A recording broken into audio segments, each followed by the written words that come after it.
Très bien. Alors, j'espère que vous avez consulté la première séance sur la plateforme. Non? Vous l'avez consulté? En tout cas, à chaque fois, pour tout le semestre, pour ce cours, à chaque fois, je vous dépose la présentation PowerPoint sur la plateforme, à consulter avant de venir ici, normalement. Et au cours de la semaine, j'enregistre la séance de la semaine que je vous dépose également sur la plateforme. Normalement, donc, la première séance en présentiel, vous êtes censé l'avoir consultée sur la plateforme. Elle a été déposée depuis hier. Okay. Ah, d'accord. En tout cas, on verra par la suite. En tout cas, aujourd'hui, je dois reprendre au niveau de là où je suis arrêté la dernière fois. Vous voyez? En tout cas, pour la première séance, elle est enregistrée. Vous l'aurez comme un amphi, pas de souci. Hein. Mais maintenant, je vais commencer cette séance là où j'ai arrêté la dernière fois. Ok.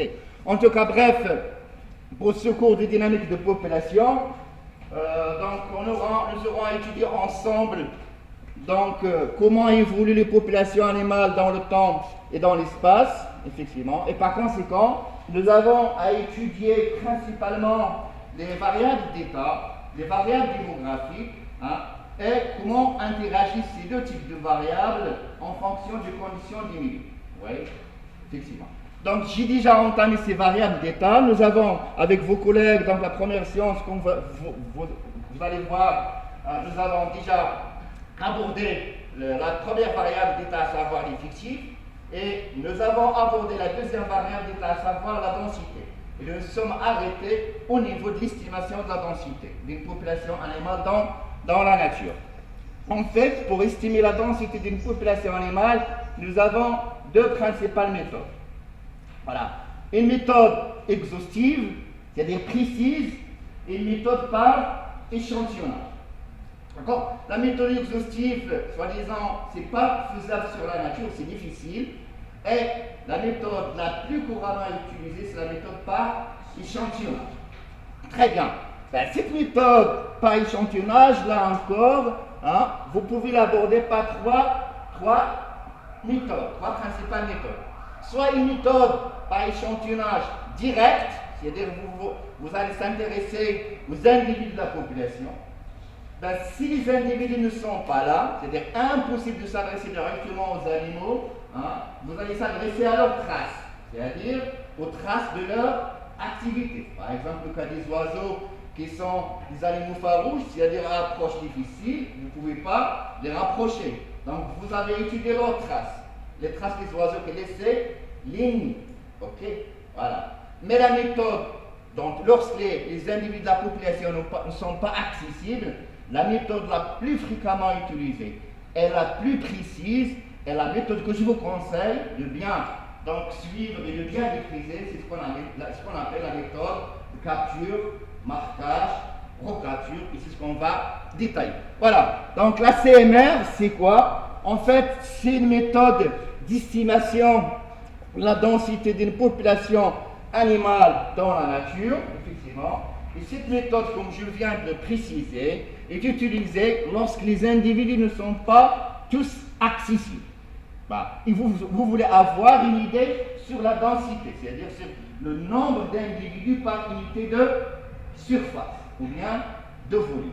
Alors, cette méthode, en fait, consiste en plusieurs étapes. La première étape, hein, lorsque vous envisagez d'utiliser la méthode capture, marquage, recapture, c'est déjà limiter votre superficie sur le terrain, vous avez à limiter votre aire d'étude. Vous voulez étudier un secteur, peu n'importe, un milieu d'étude, hein, une forêt, une steppe, peu n'importe. Donc, pour utiliser ces méthodes, la première étape, c'est limiter la surface de votre site d'étude.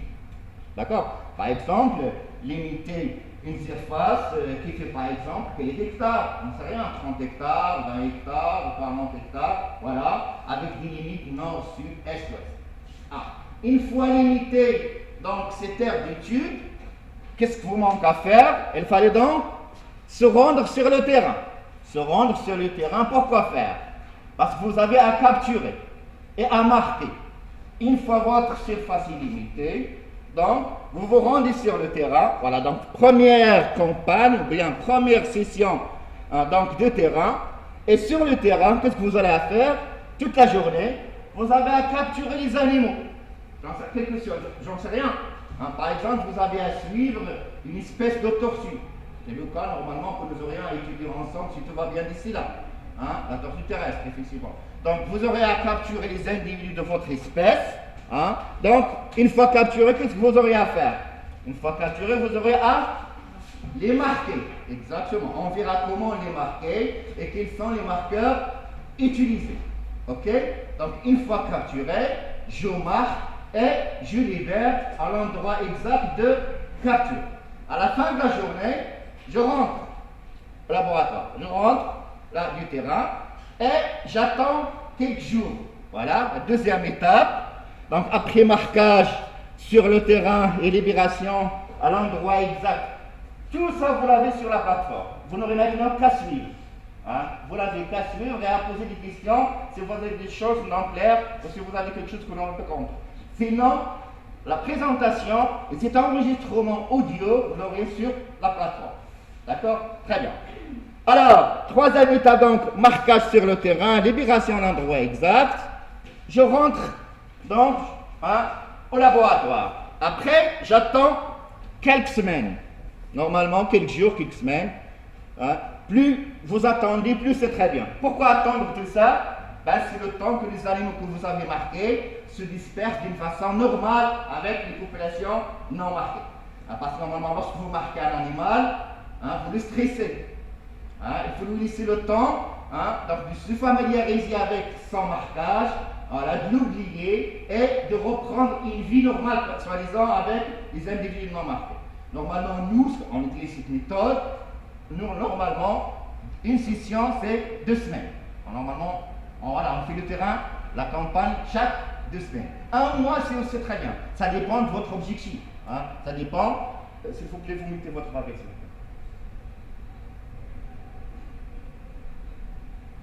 S'il vous plaît. Tout le monde met sa bavette, s'il vous plaît. Ok? Très bien. Donc, attendre quelques semaines. Voilà, généralement 2 semaines. Après 2 semaines, qu'est-ce que je fais? Je fais une autre campagne de terrain. Pourquoi faire? Pour continuer le marquage. Vous voyez? Effectivement. Donc, deuxième campagne, après 2 semaines, généralement. Voilà. Encore sur le terrain. Cette fois-ci, je capture des animaux. Voilà. Et parmi ces animaux que j'aurai à capturer, ça peut qu'il y aurait des animaux que j'avais marqués la première campagne, n'est-ce pas? Voilà. Parce qu'à chaque fois, votre but, c'est marquer le maximum d'animaux. Bon, après la première campagne, vous êtes maintenant en deuxième campagne, vous avez capturé des animaux. Et parmi ces animaux, vous aurez à identifier les individus que vous avez peut-être marqués la première fois. Ça va? Très bien. Alors, tous ces éléments, toutes ces données, à partir donc, de la deuxième campagne, effectivement, vous pouvez effectivement donc, commencer à avoir une idée sur la densité de votre population. Vous n'allez pas arrêter là. Il y a plusieurs séries, plusieurs sciences, plusieurs campagnes. Mais déjà à partir de la deuxième campagne, vous avez les éléments suivants. Qu'est-ce que vous cherchez?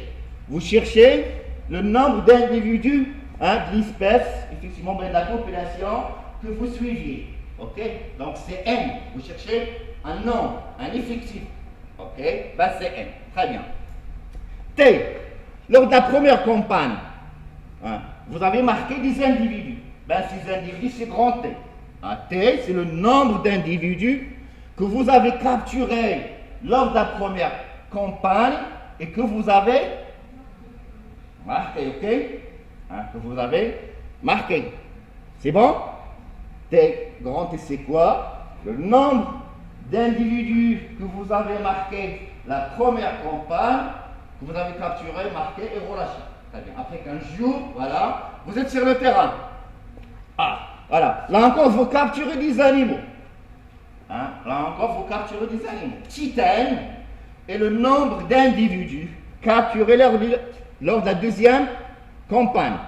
Et parmi ces n individus, ça peut qu'il y aurait des animaux que vous avez marqués la première fois. Ça va? Ben, ces animaux marqués la première fois et que vous avez retrouvé la deuxième fois, c'est petit T. Ça va? Vous suivez? Très bien. Alors, sur la base donc, de toutes ces données, hein, vous pouvez avoir la formule n sur grand T est égal à petit n sur petit t. Qu'est-ce que vous cherchez, vous? Grand N. Ah, effectivement. Donc, grand N est égal à N, grand T sur petit t. Voilà. Donc, déjà, à partir de la deuxième campagne, vous pouvez commencer à calculer votre effectif. Mais ce n'est pas suffisant, hein, parce qu'il fallait faire plusieurs campagnes, sur plusieurs cycles, sur plusieurs années. Au moins 3 ans. Au moins 3 ans. Voilà. Donc c'est un travail qui est fastidieux, mais qui est très très précis. Effectivement. Voilà. Donc n égale à nt grand T sur petit t. Ben, vous aurez une bonne estimation. Hein, si t, c'est-à-dire les individus que vous avez capturés et marqués la première fois et que vous avez recapturé la deuxième fois, c'est leur nombre. Hein, lors de la deuxième capture supérieure à 20, ça va, vous avez bien travaillé, vous avez marqué assez d'individus. Sinon, normalement, si t est inférieur à 0, hein, il fallait encore faire un effort, et en attendant, la formule devient n égale t, n plus 1 sur t plus 1. Ça va? Voilà, donc déjà, à partir de ces éléments, donc, vous pouvez effectivement, avec le temps, bien sûr, c'est à répéter dans le temps, effectivement, donc, chaque campagne, donc c'est 2 semaines, ce qui fait que vous aurez à faire le terrain 4 fois par mois et chaque année. Vous voyez? Donc c'est un suivi qui est, c'est travail, voilà, une thèse par exemple, au moins 3 ans. Au moins 3 ans. Mais ça peut continuer, parce que 3 ans c'est le court terme. Hein. Mais un suivi normalement, ça peut étendre sur plusieurs années. Moyen terme, bien long terme. Par exemple, nous, on étudie une population de tortues qu'on aura l'occasion peut-être de voir avec vous sur le terrain depuis 2000. Ça fait bientôt 20 ans que nous suivions ceci. Et il y a plusieurs doctorants qui suivent, qui partent, qui arrivent, qui partent, qui se tiennent, qui partent, et le suivi continue. Effectivement, c'est un suivi à long terme. Très bien. Ok. Alors, maintenant, la question qu'on peut se demander, comment marquer les individus d'une population? Voilà, cette méthode, vous voulez utiliser cette méthode, comment marquer les animaux? Autrement dit, quels sont les marqueurs les plus utilisés pour cette méthode? Ok, voilà. Alors, les marqueurs, en fait, il y en a plusieurs. Et plusieurs marqueurs. Si vous avez plusieurs marqueurs, il fallait choisir le marqueur qui vous conviendra. Ce choix, en fait, il est fonction de plusieurs critères. Il y a des marqueurs qui sont très pertinents, très précis, mais qui sont trop chers. Donc il fallait avoir un budget assez conséquent si vous voulez les utiliser. On verra par exemple l'exemple de ce type de marqueur. Donc le coût, le prix, ça dépend du prix. Ok. Ça dépend de la longévité aussi. La durée de vie d'un marqueur, sa durée de vie, ça varie d'un marqueur à un autre. Ça dépend de votre objectif. Est-ce que vous voulez suivre votre population pour une courte durée, quelques mois, bien moyenne durée, plusieurs mois, plusieurs années, ou bien longue durée? Là encore, la longévité du marqueur. Il faut que le marqueur dure en fonction de votre objectif. Okay? Donc la longévité, là aussi. Quoi encore? La simplicité de mise en place. Voilà, effectivement, il faut que votre marqueur soit facile à mettre sur l'animal, à marquer l'animal. Il ne faut pas que l'animal, maltraiter l'animal, bien le faire souffrir, etc., etc. Donc la simplicité de mise en place, c'est un critère sur lequel vous êtes censé de choisir votre marqueur. Après le marquage, normalement, vous avez à lire aussi votre marqueur. Voilà, donc la simplicité de lecture de votre marqueur, de loin, effectivement pour ne pas déranger l'animal, etc. Voilà, donc là, les critères de choix. Donc en fonction de votre budget, en fonction de votre objectif, vous pouvez choisir le marqueur qui vous conviendra. Alors maintenant, quels sont les marqueurs utilisés? Quels sont ces marqueurs? Voilà. Ils sont là. Ben, la peinture. La peinture, voilà, la peinture. Voilà, c'est facile, c'est moins cher, c'est très facile à avoir, à aborder sur tous les plans. Effectivement, coût, utilisation, lecture, par exemple. Mais il y a aussi ce qu'on appelle le bagage. Là, ça dépend du groupe zoologique. Ah, voilà, le bagage, ce sont des bagues. Voilà.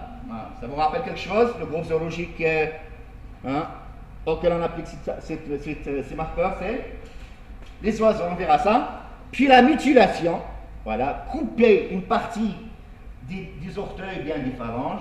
Je vais détailler tout ça. Encore l'incision, c'est la méthode qu'on aura peut-être l'occasion de faire avec vous sur le terrain. On est sur la tortue, on est sur des écailles, on fait une petite encoche, une incision.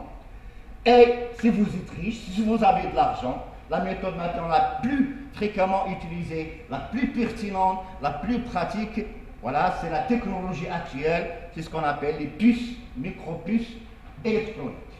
Vous avez des micropuces de taille très très petite, grain de sable encore moins, que vous injectez à l'animal. Et chaque micropuce, bien transpondeur, et là, porte un numéro bien spécifique que vous pouvez lire à l'aide d'un scanner. On va détailler tout ça. Ça va? Excellent. Voilà. Maintenant, en fonction de votre budget, en fonction de vos objectifs, vous pouvez choisir tel ou tel marqueur. Voilà. Vous pouvez là, on va voir ces marqueurs, la peinture par exemple. Voilà, la peinture. C'est un marqueur qui est utilisé, voilà, surtout pour des suivis de courte durée. Voilà, si vous voulez suivre par exemple la période de gravidité, c'est-à-dire la période de grossesse par exemple, bien de gravidité chez les animaux, depuis l'accouplement jusqu'à la pente par exemple. Voilà, c'est quelques mois.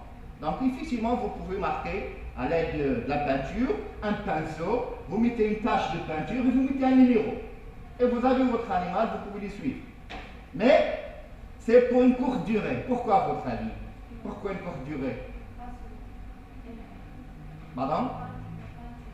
Ben voilà, si ça effectivement avec la peinture, avec le temps, la peinture pourrait disparaître. D'autant plus que les animaux, par exemple, les insectes, les lézards, ils croient. Avec le temps, ils croient. Ils changent de peau. Ils changent de ce qu'on appelle la mue. Exactement, c'est ça, la mue. Donc si l'animal change de peau, ben, la peinture va disparaître. Vous voyez, donc c'est vraiment limité dans le temps. Ben effectivement, voilà. Donc, suivi de la période de gravidité, quelques mois, voilà, voilà. Longévité limitée, effectivement, à quelques mois, quelques semaines. Pourquoi? Parce qu'en fait, disparition avec la croissance de l'animal. Comme je viens de dire, que ce soit les insectes, bien les lézards, en changeant de peau, en exhibant, la mue, ils changent de peau, et voilà, plus rien. Donc, au niveau de leur peau, et par conséquent, le numéro que vous avez déjà fait disparaître. Voilà, donc c'est bien précis. Voilà. Ben, utilisable aussi bien, on peut l'utiliser en élevage, mais aussi sur le terrain. C'est faisable. C'est faisable. Effectivement. Ben, cette méthode, elle est largement utilisée sur les insectes, les amphibiens, les reptiles. On peut l'utiliser. Donc, si vous voulez suivre, voilà, par exemple, les femelles gravides, bien les femelles en grossesse durant une période bien déterminée. Quel est l'inconvénient? Ben, l'inconvénient, effectivement, l'inconvénient de cette méthode, c'est qu'elle expose les animaux marqués à la prédation. Avec la tache que vous avez mise sur la peau, ça dépend s'il est bien clair, effectivement, il peut atterrir les prédateurs. C'est ça. Donc il fallait bien savoir où mettre la tache. Pas directement sur le dos, plutôt de côté latéral, c'est déjà bien. Voilà. Sinon, ça peut, effectivement, que votre marquage, que votre tache, voilà, attire beaucoup de prédateurs et par conséquent, donc faussera vos résultats et votre suivi. Voilà donc pour ce qui est de la peinture. Voilà, je répète, la peinture, courte durée, voilà, aussi bien sur le terrain que qu'en élevage. Ok. Sinon, ça dépend du groupe zoologique.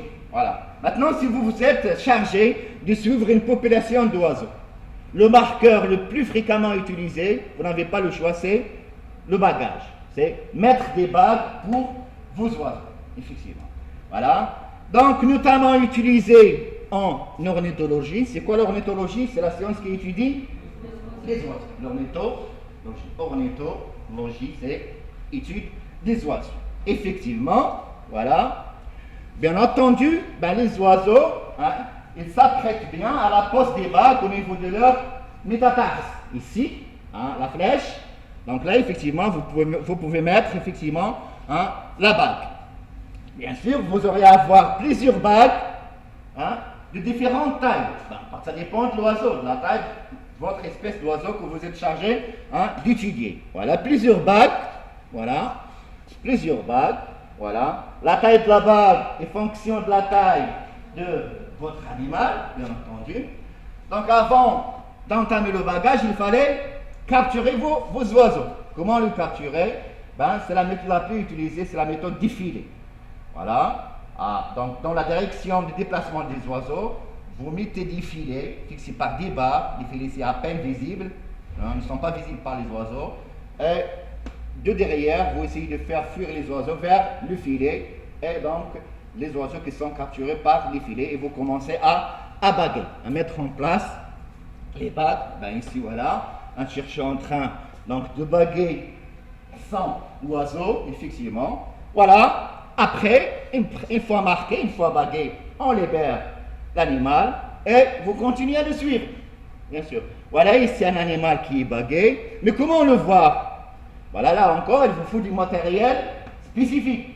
Pour voir un oiseau de loin, il fallait avoir au moins des jumelles. Mais l'appareillage la plus utilisé, c'est ce qu'on appelle une longue vue. Une longue vue, c'est une sorte de jumelle, mais très très sophistiquée, qui vous permettra de lire de loin, voilà, le nombre de bagues, le numéro de bague de cet oiseau. Voilà, ici, c'est le numéro 23276. Vous voyez? Donc, à chaque fois, à chaque méthode, il y a un appareillage qui est bien spécifique. Vous voyez? Effectivement. Voilà donc pour ce qui est des oiseaux. Et voilà, et vous continuez à suivre donc votre population. Voilà. Comment tu vas faire la peinture pour un oiseau? Comment tu vas faire? Ça va disparaître aussi. L'oiseau il se baigne tout le temps, tu vois. Non, c'est pas du tout. Par contre, le bagage, ça reste à vie. Tant que l'oiseau est là, il porte son vol.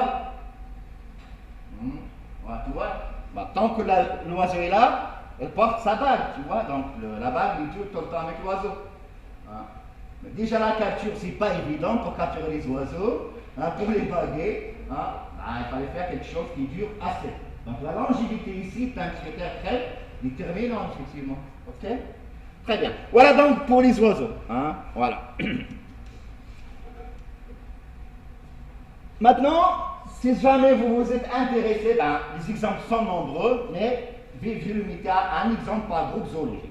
Par exemple, chez les reptiles, ici, voilà, en herpétologie, l'herpétologie c'est quoi cette fois-ci? C'est l'étude des amphibiens et reptiles. Effectivement, l'herpétologie, étude des amphibiens et des reptiles.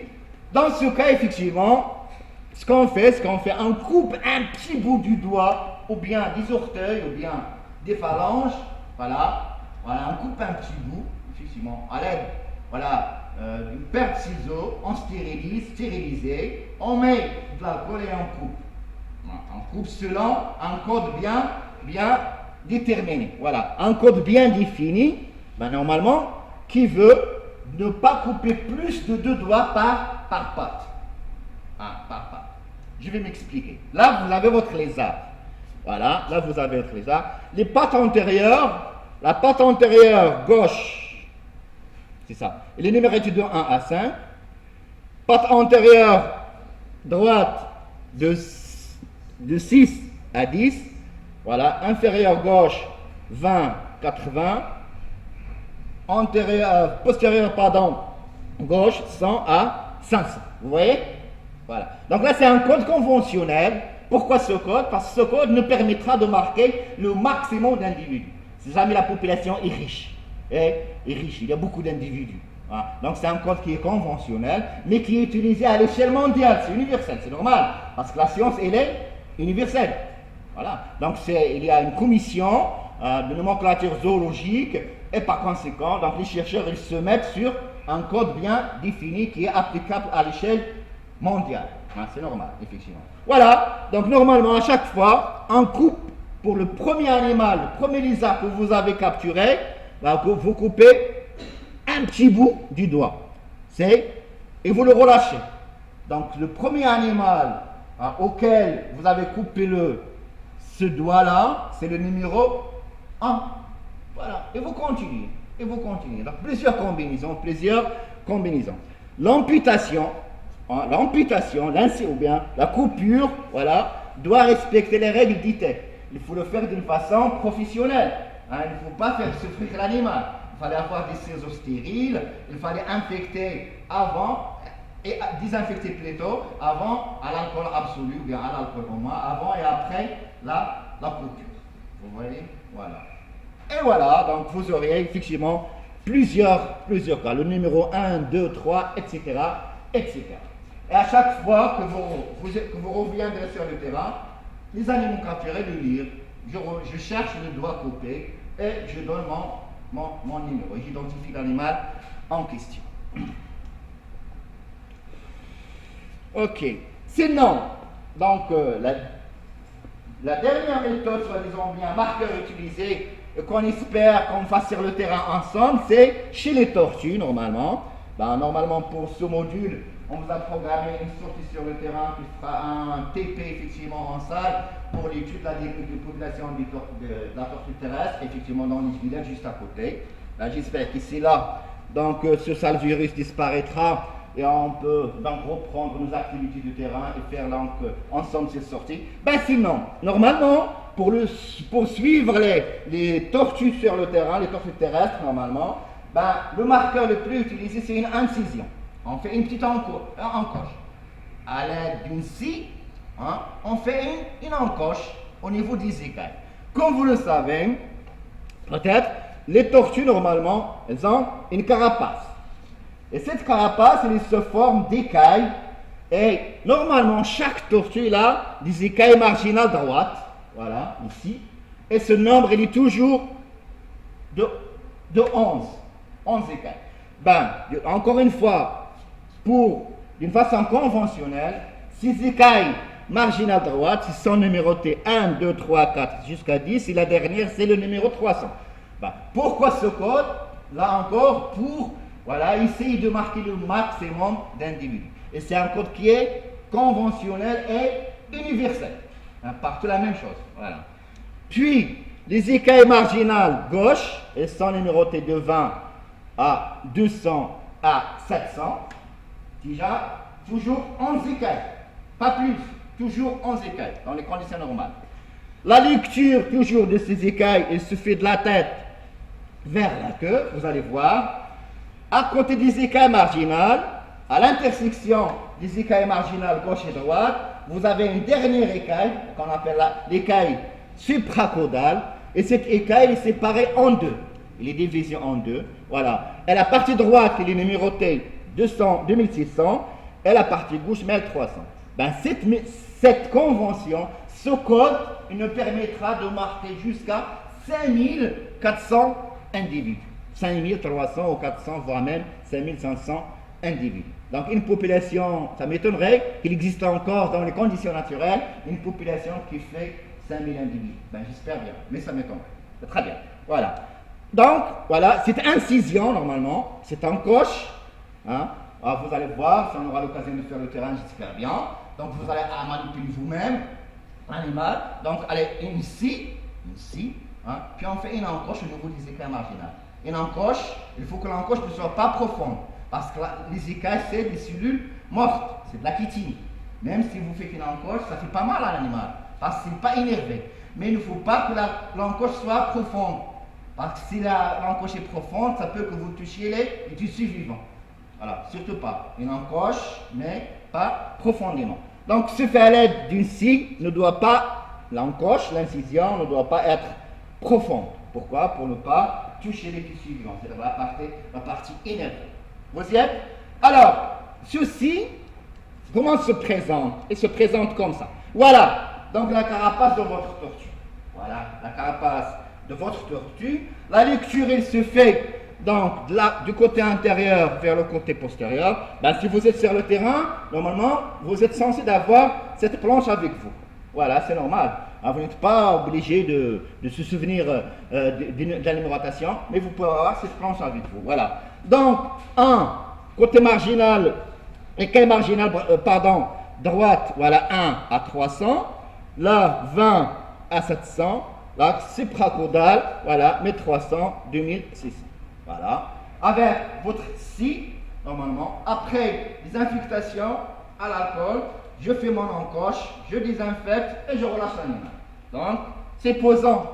Par exemple, que ce que vous avez fait, vous avez capturé un animal après plusieurs opérations de terrain, vous avez fait une incision ici, ici et ici. Quel sera le numéro de votre animal? C'est quel numéro là? 125, tout simplement. Ok? C'est le numéro 125. Et vous faites, le premier animal sera incisé ici, le deuxième ici, etc., etc. Et vous faites la combinaison. Si vous arrivez donc de faire plusieurs incisions, voilà le cas ici, par exemple. Voilà, c'est le numéro 120 plus 5, c'est le numéro 125. Ça va? Voilà, donc c'est très facile. Ça a donné beaucoup de résultats. C'est la méthode que nous avons utilisée, que nous utiliserons encore. Ben voilà, ça donne des résultats très, très pertinents. Ok. Allez-y. Alors, il y a un problème. Pour cette méthode d'incision, il fallait faire attention. J'avais dit que les écailles marginales sont toujours au nombre de 11. Voilà, sont toujours au nombre de 11. Mais, ça peut, il y a toujours des anomalies, ça peut qu'un animal ait plus de 11. Au lieu de 11, il peut avoir 12 écailles, par exemple, marginales. Là, ça va vous, voilà, c'est un problème. Ça peut qu'il y ait moins d'écailles. Au lieu d'avoir 11, il y a un animal par une malinformation quelconque, au lieu d'avoir 11, il a uniquement 10. C'est-à-dire que ça peut que votre animal ait des écailles surnuméraires, plus de 11, ou bien surnuméraires, moins de 11. Dans le cas, ça va poser un problème. C'est-à-dire que le code que vous avez utilisé, que vous avez donc opté, ne sera plus valable. Voilà. Dans ce cas, cet animal est à écarter de votre base de données. Ne pas considérer pour vos analyses de données, vos traitements de données, vos analyses statistiques. Effectivement, voilà. Pour le marquage, certains individus, effectivement, comme je viens de dire, peuvent avoir des écailles surnuméraires, plus de 11, ou bien sous-numéraires, moins de 11. Donc là, c'est un animal pas possible d'appliquer la technique. Pas possible. Donc je l'écarte. Je le mets dans les observations particulières. Voilà, à chaque fois que vous le rencontrez. Problème de codification. Impossible, donc, d'utiliser la méthode pour laquelle 11 écailles est obligatoire. Ok? Parfois, à la lecture aussi, vous avez fait votre encoche, incision. Normalement, dans la nature, l'animal est exposé à plusieurs facteurs. Il est exposé au vent, il est exposé aux prédateurs, il est exposé à beaucoup de choses. C'est-à-dire que ça peut que l'incision que vous avez faite disparaîtra pour une raison ou une autre. Par exemple, à force que l'animal, normalement, par temps venteux, s'il y a beaucoup de vent, l'animal se perd dans sa carapace et s'expose au vent. Ça peut qu'avec le temps, il y ait érosion de la carapace et effacement de votre incision. Ça peut qu'un prédateur attrape, par exemple, la tortue au niveau de l'encoche et effacera l'encoche. Donc là, vous ne pouvez pas lire, effectivement, le numéro de votre animal. Là encore, c'est un problème. Effectivement, donc, milieu naturel, traces de prédation, érosion, c'est-à-dire disparition, donc, et effacement des encoches, là encore, c'est un problème.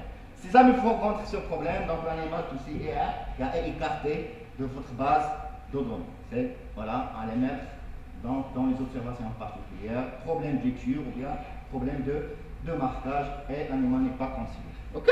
Très bien. Voilà, donc dans ce cas, il est impossible, si l'incision que vous avez faite, c'est-à-dire le marquage que vous avez fait disparaît, vous ne pouvez pas lire le numéro de votre animal. Et effectivement, donc, c'est un animal à écarter de votre base de données. Et si vous êtes riche maintenant, si vous êtes riche, voilà, la méthode la plus pertinente, la plus technique, la plus, si vous voulez, faisable, donc avec la technologie actuelle, c'est l'utilisation de ce qu'on appelle les balises ou bien électroniques ou bien les micropuces électroniques. Je m'explique. Voilà, ces micropuces électroniques de taille très très infinitésimale, vraiment très très petites, elles sont en vente sur le marché. Voilà, elles sont en vente sur le marché et se vendent normalement, se forment de paquets de 25, de 50 pièces, unités. Et ces micropuces, ils sont contenus dans des seringues. Pourquoi les seringues? Afin que vous injectiez votre micropuce sous la peau de vos animaux. Voilà. Mais ici, effectivement, voilà, une puce, là, un animal, c'est un travail que nous faisions actuellement, qui est encore en cours ici au laboratoire, sur une population de Camden, une population d'amphibiens. Effectivement, voilà, donc vous avez votre seringue, vous capturez l'animal, et au niveau de la colonne vertébrale, côté latéral, l'un des deux côtés latéraux, vous injectez votre micropuce. Normalement, chaque micropuce, il a un numéro, sous forme de un code barre. Voilà. Donc, pour lire votre micropuce, il vous faut un scanner. Voilà. Voilà. Pour vous dire que c'est coûteux, effectivement, c'est très cher. Mais c'est plus pratique et ça donne des résultats très pertinents. Ben là, effectivement, on marque notre animal d'un numéro code barre. Et pour identifier le numéro, voilà, je dois avoir avec, à l'achat de mes micropuces, je dois avoir aussi un lecteur scanner qui me permettra de lire effectivement le code barre de chaque micropuce. Vous voyez? Voilà, c'est ce que nous faisons actuellement. Une forte précision, voilà, ça donne vraiment, voilà, si l'animal il est là, effectivement, il est là. Donc ça vous aidera effectivement à suivre donc, la population. Donc vous avez choisi pour étudier effectivement d'une façon très précise, suivre ses déplacements, comment il se reproduit, son domaine vital, etc. Tout, avoir tous les traits d'histoire de vie sur la population. C'est vraiment extraordinaire. Le problème, encore une fois, c'est le coût. C'est un peu cher, mais ça, c'est faisable. Alors, pour ceci, donc effectivement, comme je vous dis tout à l'heure, c'est une méthode qu'on utilise actuellement dans le cadre de la préparation d'un master, depuis 2012, puis actuellement la préparation d'une thèse de doctorat. Voilà, donc effectivement, comme pour les autres marqueurs et pour les autres marqueurs utilisés, effectivement, donc normalement la première campagne sur le terrain, voilà, l'étudiant il est en train de chercher l'animal, donc il est équipé de ses micropuces. Voilà, avec son lecteur et tout, il est prêt. Maintenant, il est sur le terrain. Voilà, prospection sur le terrain. Il cherche, tiens, l'animal, il est là. C'est l'animal qu'il étudie. Il le capture. Voilà. Si c'est la première sortie, si c'est la première opération, il va le marquer. Parce que rien n'est encore marqué. Voilà, c'est normal. Voilà. Effectivement, après marquage, normalement, je prends mon point GPS. Voilà, parce que normalement, pour suivre les déplacements, il fallait avoir une idée sur le point initial, le point de départ. À la capture, je prends mon point GPS. Très bien. Je marque l'animal et je le relâche à l'endroit exact de sa capture. Et je fais, voilà, et la même chose pour les autres individus. Jusqu'à la fin de la journée, je rentre au laboratoire, au laboratoire, et j'attends quelques jours. Nous, la même chose, on fait 2 semaines. Puis reprendre la deuxième campagne, la troisième, etc. Okay. Voilà, effectivement, donc là, c'est mes micropuces, effectivement, avec leur seringue. Donc, seringue avec transpondeur, micropuce, ou bien balise électronique, c'est la même chose. Balise électronique, micropuce, transpondeur, c'est la même chose. Voilà, injection sous-cutanée de la micropuce. Voilà, je désinfecte avant. À l'accord absolu, j'injecte, je désinfecte et je relâche l'animal. Je vous avoue que cette méthode a donné beaucoup de résultats sans provoquer de mortalité pour les animaux. On est très bien fiers effectivement d'utiliser. Ouais, c'est un peu cher, mais très bien. Ok, vous y êtes? Voilà. Là, c'est la première campagne. Après 2 semaines, donc il a marqué pas mal d'individus. Après 2 semaines, alors, mission sur le terrain à l'Ukraine, encore une fois.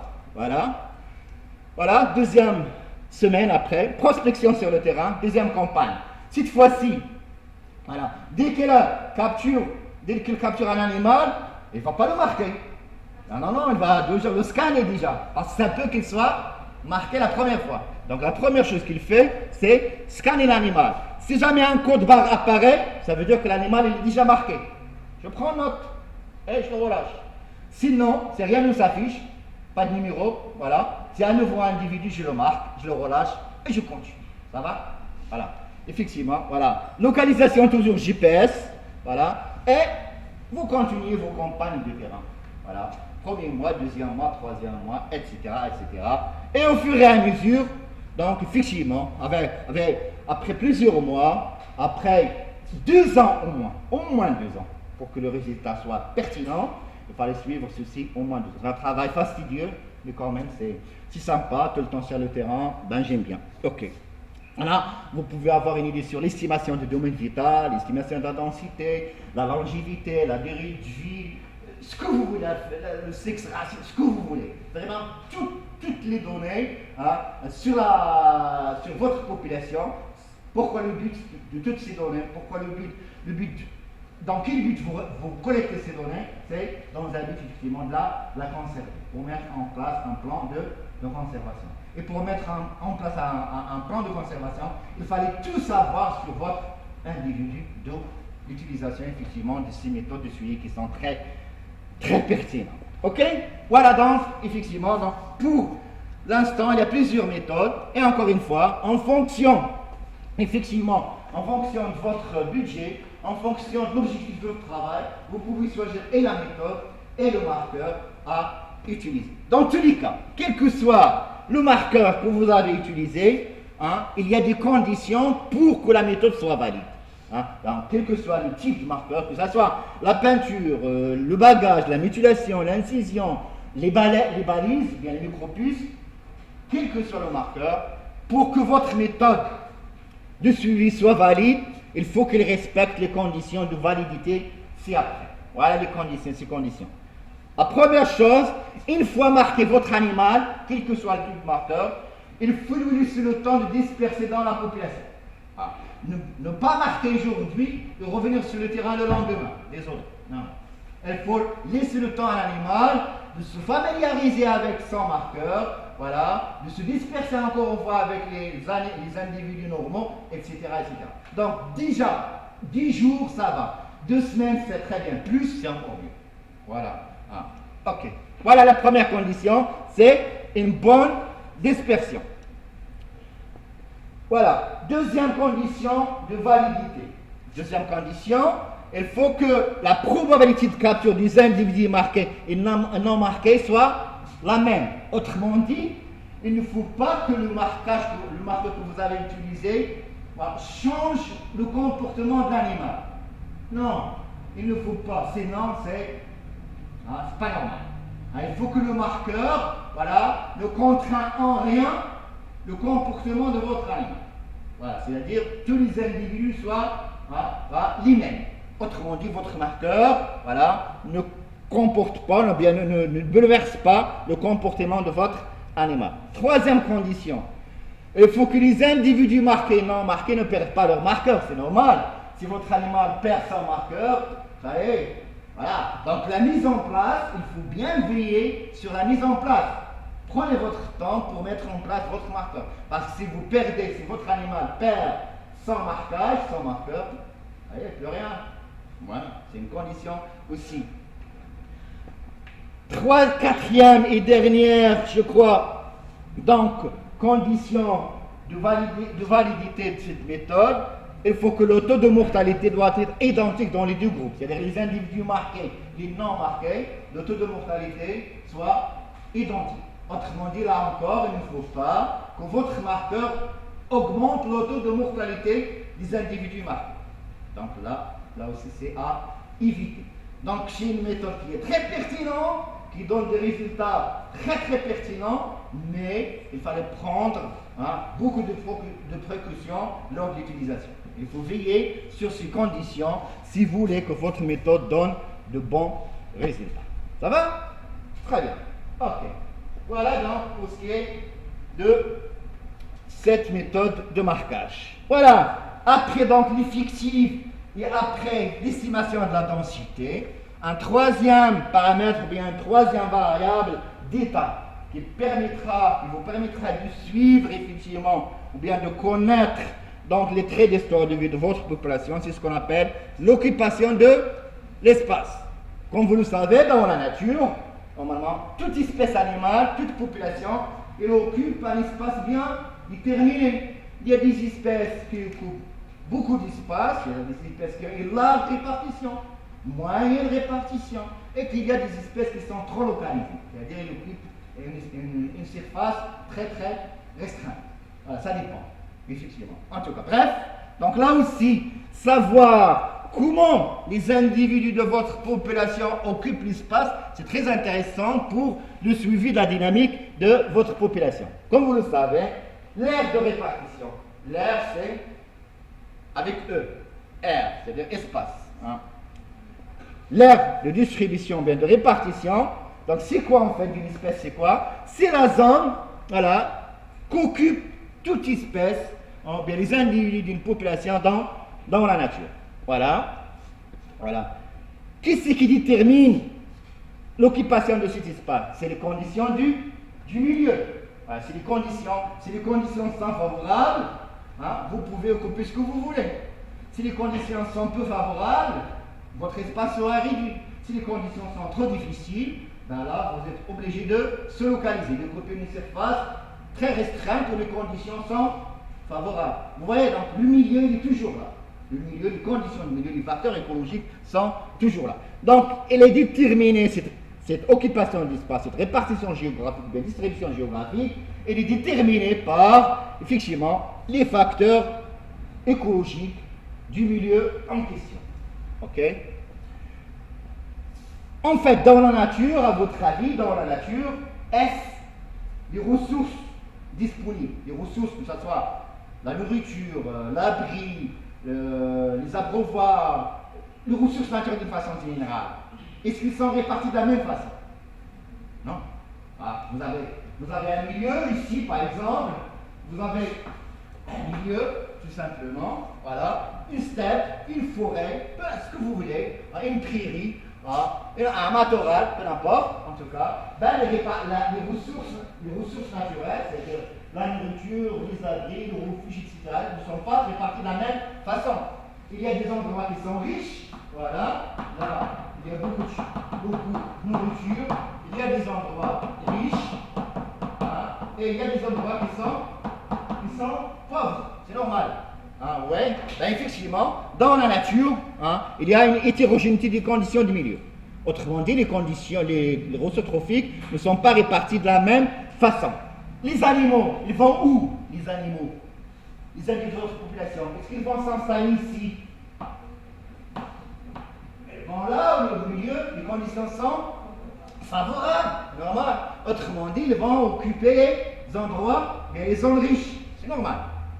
Tout en se déplaçant entre ces endroits. Vous voyez? Voilà. Mais ça reste la même population. C'est la même population. Mais les individus, ils sont là où les conditions sont favorables, effectivement. Voilà. Donc, effectivement, ces habitats, voilà. Donc là, ces zones occupées par les animaux, c'est ce qu'on appelle des tâches d'habitat. Il y a des patchs d'habitat. Ok? C'est très intéressant. Dans la nature, dans le milieu naturel, jamais les ressources ne sont pas réparties d'une façon homogène. Elles sont réparties d'une façon hétérogène. Et les individus, les populations, quelles que soient, elles se concentrent là où les ressources sont disponibles.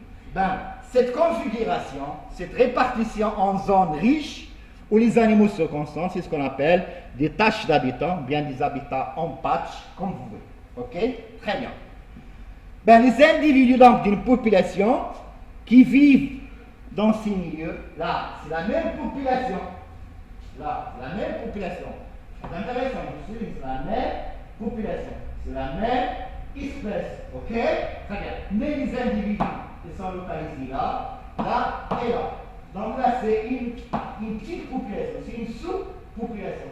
Okay? Là, c'est une deuxième sous-population et là, c'est une troisième sous-population. Ça peut avoir plus, moins, c'est peu n'importe. Voilà. Donc dans la nature, en fait, la répartition d'une espèce animale dans la nature, hein, voilà, il se fait sous forme de patch d'habitat, hein, ou encore sous forme de ce qu'on appelle des sous-populations, bien des populations locales.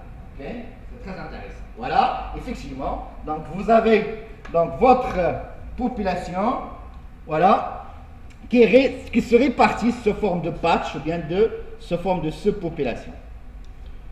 Voilà, toujours ces populations, donc le groupement en fait. Pourquoi? J'ai dit, mais je le répète, pourquoi les animaux se sont groupés ici, ici? Qui c'est qui est à l'origine de ce regroupement? Ben, je l'avais dit tout à l'heure, hein, c'est voilà, la concentration des ressources naturelles, des ressources disponibles du milieu. Voilà, effectivement. Mais aussi, donc, effectivement, le regroupement, ou bien l'agrégation. L'agrégation, c'est le regroupement, comme vous voulez. En population locale ou bien en sous-population, il y a plusieurs raisons. Déjà, la répartition hétérogène des ressources dans votre milieu, voilà, effectivement. Donc, une distribution agrégative, c'est-à-dire sous forme d'agrégat, hein, voilà, de ressources, voilà.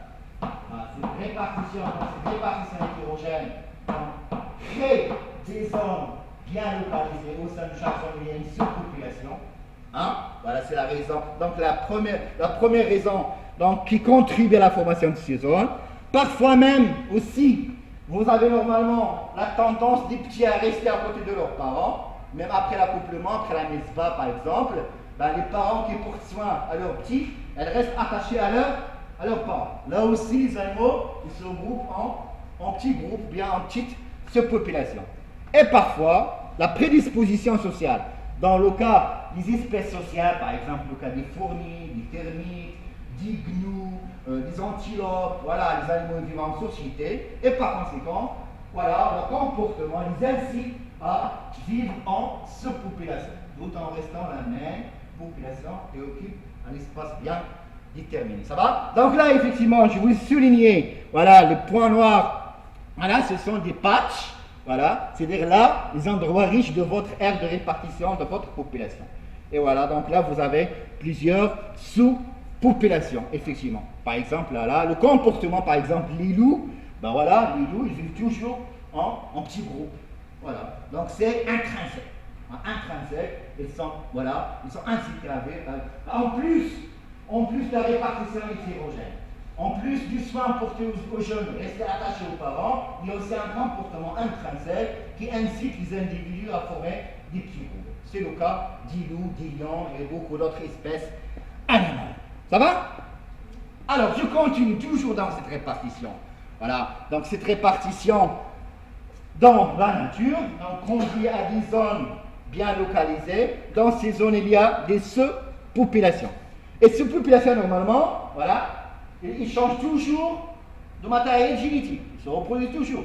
Attention, parce que là, normalement, il y a toujours les animaux qui se déplacent d'une zone à l'autre. C'est-à-dire qu'il y a toujours des échanges de matériel génétique. C'est pourquoi c'est la même population. Si on n'échange pas de matériel génétique, on n'est plus de la même population. C'est normal. Ok, très bien. Allez, je continue dans ce sens. Voilà. Donc les sous-populations ici. Les sous-populations. Voilà, ces trois sous-populations que j'ai schématisées ici par exemple, ces trois sous-populations, ou bien patchs, elles sont séparées par ce qu'on appelle, voilà, des zones défavorables, voilà, ces zones-là, c'est ce qu'on appelle des matrices. Voilà, une matrice 1, matrice 2 et matrice 3 dans ce cas. Ouais. Donc c'est quoi les matrices? Ce sont des zones défavorables où peu d'animaux y vivent, mais quand même c'est un lieu de passage entre les sous-populations. Okay? C'est très intéressant. Okay? Ces matrices, effectivement, voilà, ces sous-populations, voilà, puisqu'il y a toujours échange, c'est normal, voilà, elles peuvent se croiser, elles peuvent encore échanger, voilà, effectivement, de gènes. C'est toujours la même population. Donc ces sous-populations sont interconnectées, bien sûr. Elles échangent leurs gènes les unes aux autres par voilà, des mouvements d'aller-retour entre ces patchs. Excellent. Voilà. Ben, dans ce cas, pour être plus écologique, voilà, ces populations, ces sous-populations séparées par des matrices qui sont interconnectées, qui restent interconnectées dans le temps et dans l'espace, c'est ce qu'on appelle des métapopulations. Oubliez tout ça, dans ces zones-là, les sous-populations, ce sont des métapopulations. Métapopulations. Ok? Voilà, ce sont des métapopulations. C'est une notion très très intéressante, effectivement, que je vais encore détailler. Cette notion de métapopulation, voilà, c'est très intéressant. La question qu'on peut vous poser, comment se forme une métapopulation? Comment se forme une métapopulation? Là, vous avez donc une aire de répartition d'une espèce donnée. Donc, vous avez des patchs, hein, vous avez des sous-populations, sous-populations 1, 2, 3 et 4, voilà, séparées par des matrices. Ces matrices, parfois, elles devront être franchissables, parce que les animaux doivent voilà, échanger donc, entre les zones. Et là, vous avez donc la définition la plus précise, s'il vous plaît, à savoir désormais, à connaître d'une métapopulation. Qu'est-ce qu'une métapopulation? Voilà, ensemble de sous-populations séparées spatialement, dans l'espace, séparées par quoi? Par des matrices, voilà, séparées spatialement et qui interagissent à travers des échanges chimiques. Tout simplement. Voilà, c'est ce qu'on appelle une métapopulation.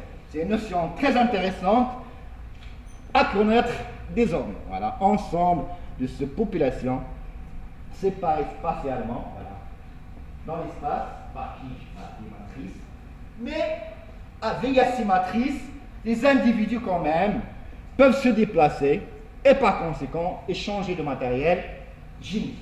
Donc, on parle toujours de la même population. Excellent. Pardon.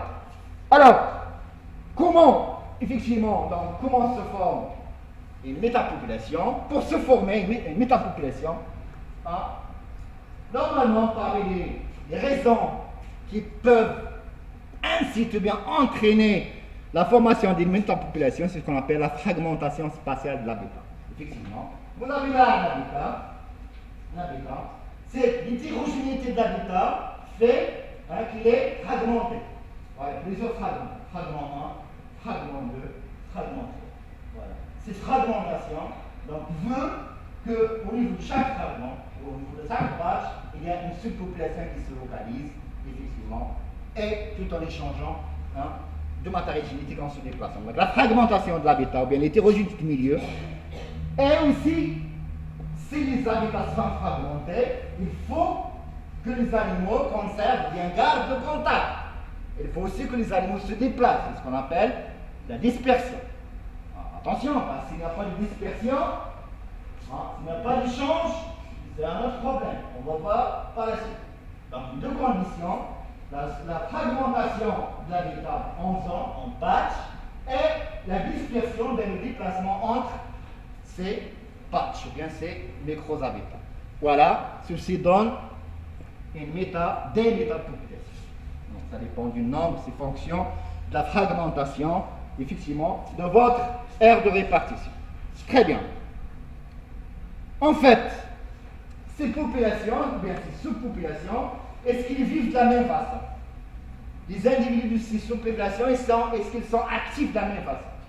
Non, non, c'est sûr, il y a toujours des courageux, des feignants, il y a des actifs, des moins actifs, etc., etc. Et par conséquent, vous avez deux principaux types de métapopulation suivant la structure spatiale. C'est-à-dire selon l'organisation de ce patch, de cette zonation, et selon la capacité de dispersion, si les animaux se déplacent assez entre les sous-populations, c'est rien à voir, il n'y a pas de déplacement. Donc en fonction de cette fragmentation, et en fonction du degré de déplacement ou bien de dispersion, vous avez à distinguer deux types de métapopulations. Lesquelles? Et voilà. Donc là, vous avez par exemple une aire de répartition. Une première aire de répartition. Vous avez vos sous-populations en vert, voilà, ok, et vous avez une activité manifeste des animaux. Les individus ne cessent pas d'aller d'une zone A à l'autre. C'est très bien. Voilà, ils sont actifs, les échanges génétiques sont là. Hein. Pourquoi? Oh là là.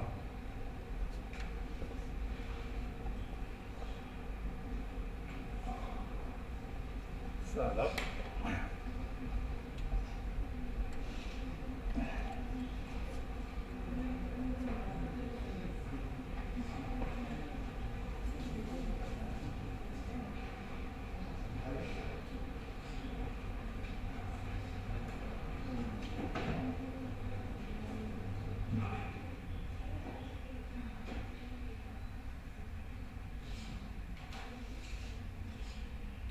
Désolé.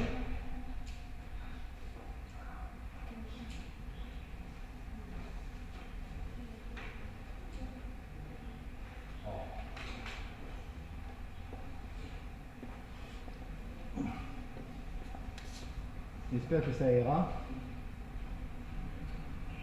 Ça va. Ok.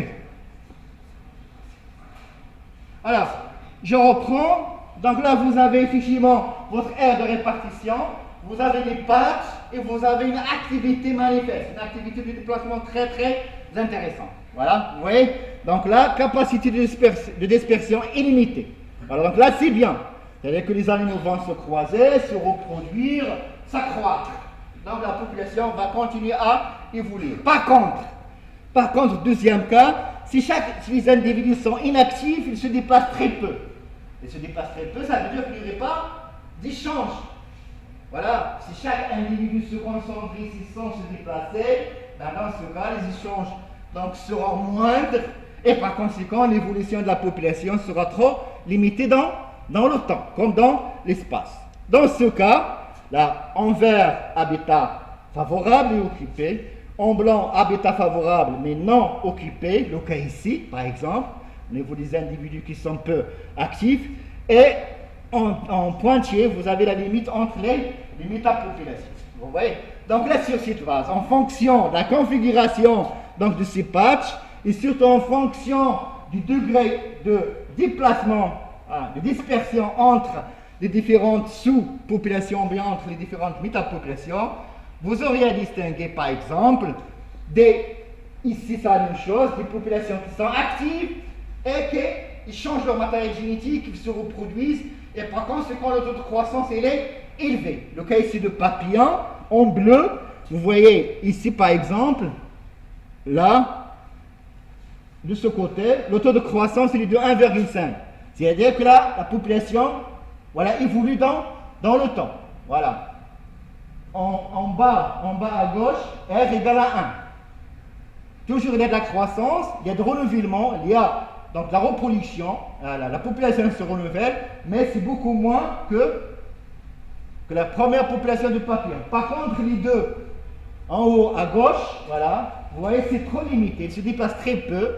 Voilà, les individus sont donc concentrés, ne se déplacent pas. Et voilà, avec le temps, plus d'échanges matériels, la population n'arrive pas à croître. Vous voyez? Dans le premier cas, les individus de la population, ils peuvent ressourcer d'autres milieux de la zone. On parle d'une population, voilà, si le milieu est favorable, donc ici le taux de croissance R est supérieur à 1, on parle d'une métapopulation source. C'est-à-dire une métapopulation qui donne encore des individus qui peuvent contribuer à l'augmentation et à l'évolution de la population. Par contre, le deuxième cas, les individus, voilà, ils sont concentrés à attendre la mort, quoi. Voilà, ils ne vont plus contribuer à la croissance de la population.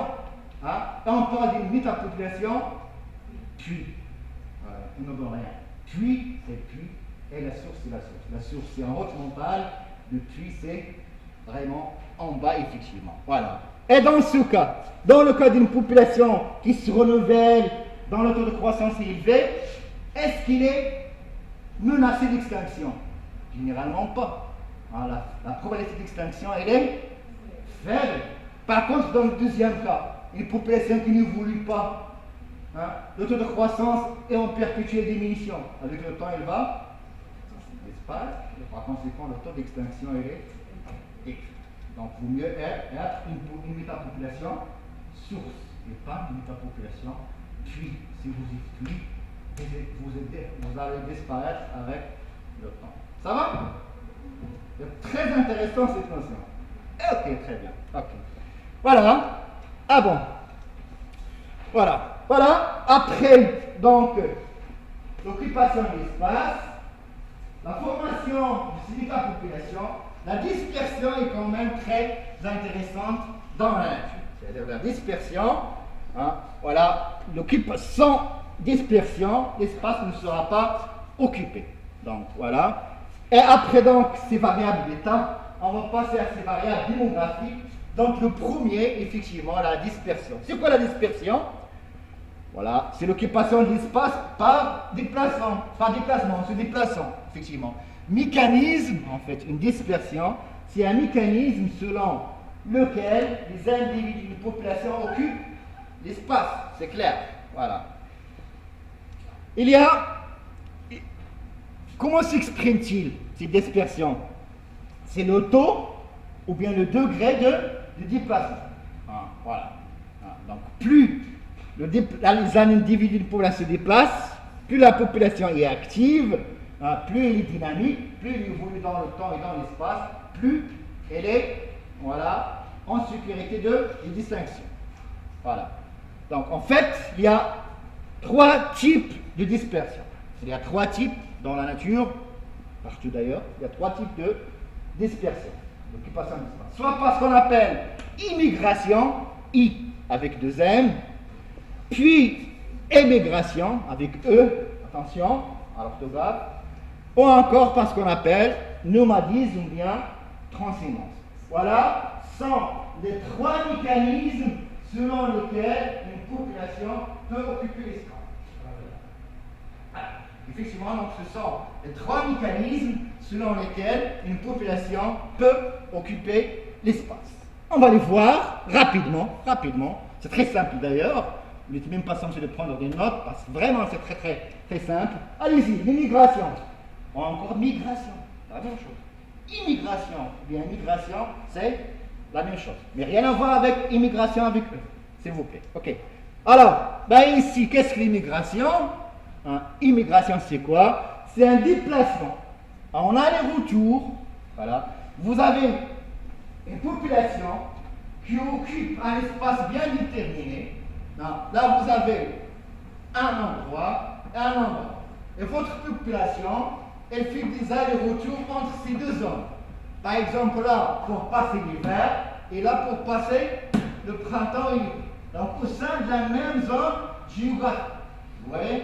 J'insiste.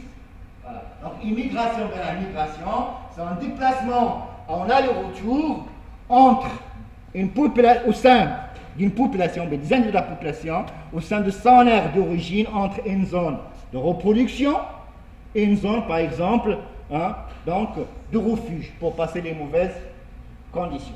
Ça va? Donc là, c'est une immigration, bien migration. Voilà. Au sein de la même zone, les mêmes individus, aller-retour entre 2 zones là, la même aire de répartition. Voilà, c'est immigration, effectivement. Voilà, là, vous avez effectivement la migration des antilopes, c'est pas ça qui manque. Là, les oiseaux, lorsqu'on parle de migration, le groupe zoologique qui vient aussi à l'esprit, c'est les oiseaux. Voilà, les oiseaux sont là, depuis l'Europe jusqu'à le Sahara, c'est l'aire de répartition. Mais à chaque fois, il y a une migration. Qu'est-ce qui déclenche la migration? On l'ignore encore, mais à chaque fois, elle passe l'hiver chez nous et la période de reproduction en Europe. Parce que les conditions hivernales sont très difficiles en Europe. Et voilà, effectivement. Donc là, effectivement, parmi les oiseaux, plusieurs milliards qui migrent chaque année. Voilà. La migration, les distances parcourues sont différentes, les distances selon les espèces. Voilà. Il y en a qui font des voyages 36 000 km, 15 000 km. Ça dépend des espèces, ça dépend des espèces, effectivement. La vitesse au vol, aussi ça diffère d'une espèce à l'autre, etc., etc. Vous voyez?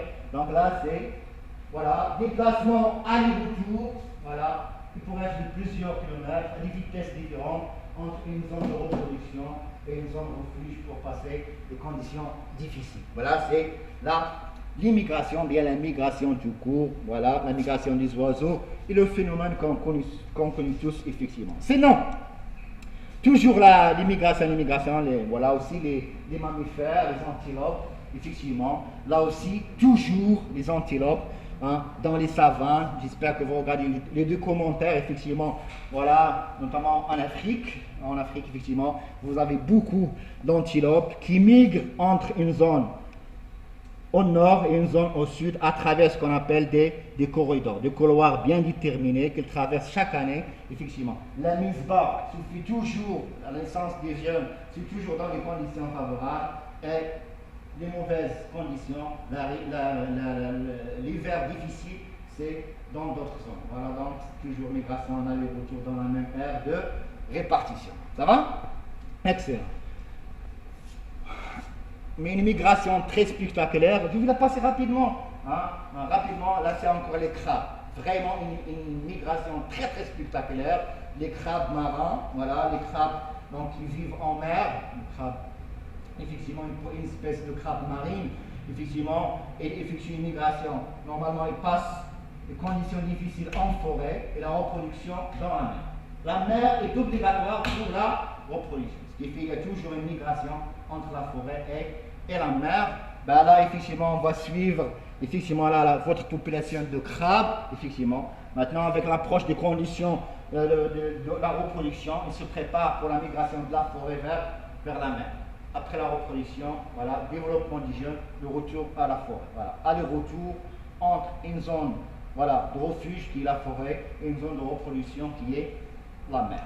Voilà, donc voilà, départ, effectivement, point de départ, voilà, donc départ de la forêt, voilà, tous les individus de crabes se dirigent vers la mer, voilà, voilà, c'est incroyable, c'est une migration très très spectaculaire, hein, et qui s'effectue chaque année.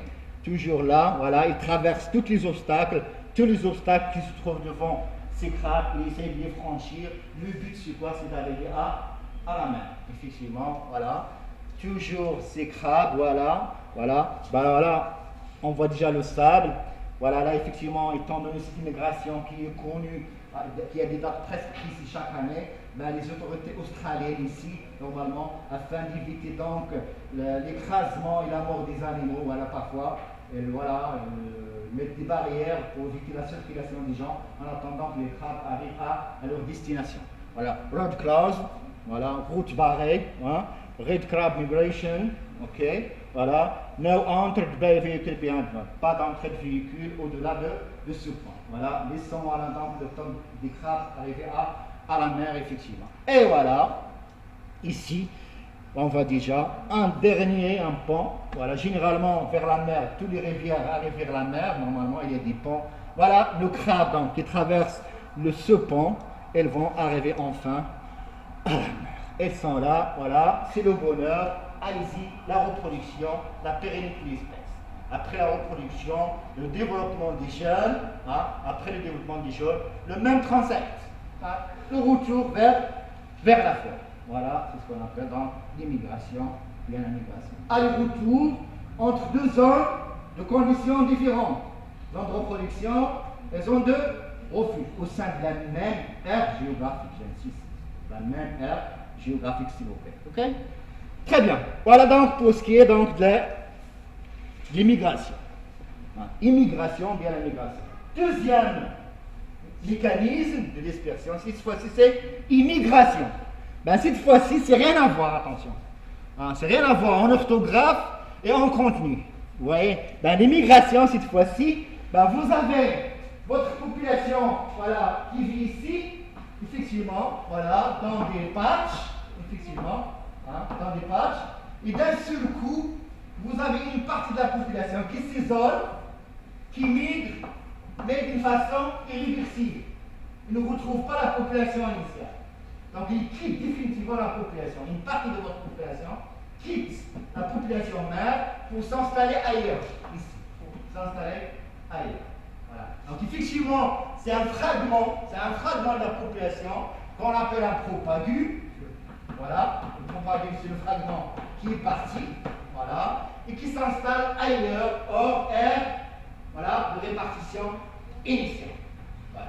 Avec le temps, normalement, hein, avec le temps, et si jamais il n'y a plus d'échange d'individus, et si jamais une barrière s'installe ici, hein, à long terme, par exemple une rivière, une autoroute, érection de montagne, on ne sait rien, si jamais une barrière s'installe ici, hein, les individus du propagule et les individus de la population initiale vont perdre de contact, ne vont plus échanger de gènes, ne vont pas se reproduire entre eux. Ouais. Avec le temps, le matériel génétique va changer. Il y a des matériels génétiques acquis par cette population, ce propagule sera différent du matériel génétique de la population initiale.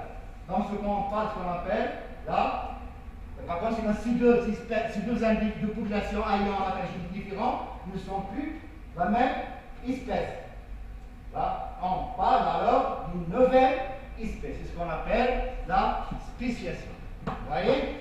Voilà. Attention. Donc là, vous avez une partie de la population qui est partie d'une façon définitive. Avec le temps, plus de contact avec la population initiale. Voilà. Avec le temps, évolution de matériel génétique. Voilà. On ne parle plus de la même espèce, mais d'une nouvelle espèce ici avec un nouveau matériel génétique. Et donc, c'est ce qu'on appelle le mécanisme de la spéciation. Donc, attention, l'immigration est à l'origine de la création d'une nouvelle espèce qu'on appelle la spéciation tout simplement. Voilà.